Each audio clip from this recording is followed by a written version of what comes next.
అందరికీ నమస్కారం. సంక్రాంతి నోములు ఇవొచ్చేసి జయలక్ష్మి గారి సంక్రాంతి నోములు.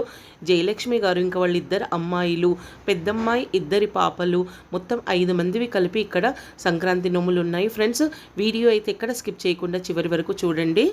ఈ సంవత్సరం సంక్రాంతి సోమవారం రావడంతో చాలామంది కైలాసగిరి లేదా కైలాస పర్వతం నోము పెట్టుకున్నారు.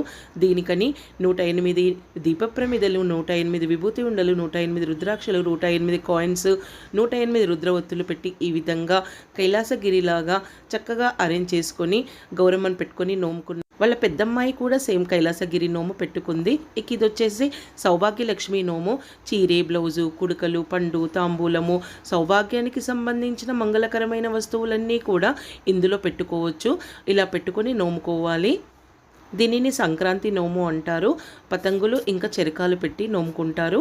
ఇవి జామ పండ్లు, గిన్నెలు. ఇది వాళ్ళ చిన్నమ్మాయి నోము. చక్కెర చిలుకలు, కైట్లు ఇవన్నీ కూడా ఉన్నాయి. ఇవి 5వ పటువ నోము. దాని పక్కకున్నది ధాన్యం మూటల నోము. ఇంకా నువ్వులుండలు, చక్కెర చిలుకలు, రేగిపండ్లు, జీడిపండ్లు, చెరుకు ముక్కలు ఇవన్నీ కూడా పెట్టారు. ఇవి శివముష్టి నోము. శివముష్టి నోముకి ఈ విధంగా ప్లేట్లలో పెట్టి నోముకున్నారు. శివముష్టి కథకు సంబంధించి వీడియో కూడా మన ఛానల్లోనే ఉందండి. ఇది వచ్చేసి జయలక్ష్మి గారి పెద్దమ్మాయి నోములు, బాలెంత పటువల నోము. ఇంకా నువ్వులుండలు, చక్కెర చిలుకలు, పసుపు, కుంకుమ, రేగి పండ్లు, జీడి పండ్లు, చెరుకు ముక్కలు ఇవన్నీ కూడా పెట్టారు. తను కూడా ఈ విధంగా కైలాసగిరి లేదా కైలాస పర్వతం నోము నోముకున్నారు. సోమవారం వచ్చిందని చెప్పేసి చాలామంది నోముకున్నారు కదా. ఇక ఇక్కడ వచ్చేసి శివరాత్రి ప్లేట్ల నోము.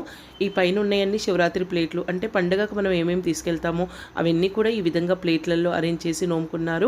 ఇవి శివ పంచాయతీ నోము. ఇవి కూడా 13 ప్లేట్లలో పెట్టుకొని శివ పంచాయతీ నోము అని పెట్టుకున్నారట. ఇక ఇవి వచ్చేసి జయలక్ష్మి గారి మనవరాలు పుట్టు నోము. అంటే తన మొదటి సంవత్సరం కాబట్టి 11 రకాల నోములు పెట్టారట. ఇక ఇవి పింగాణి బౌల్స్, పంచదార చిలుకలు, వెండి గిన్నెలు, వెన్న గిన్నెలు అని కూడా అంటారు కదా అవి.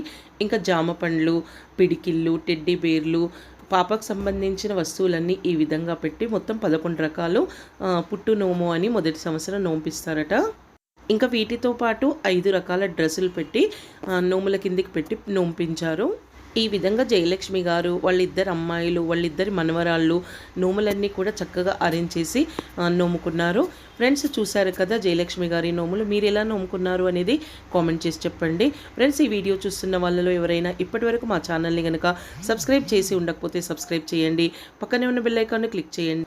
మేము పెట్టే కొత్త కొత్త వీడియోస్ నోటిఫికేషన్స్ మీరు చూడగలుగుతారు. అలాగే వీడియోకి ఒక లైక్ ఇవ్వండి. వీడియో ఎలా ఉందనేది కామెంట్ చేసి చెప్పండి. మరో కొత్త వీడియోతో మీ ముందుంటాను.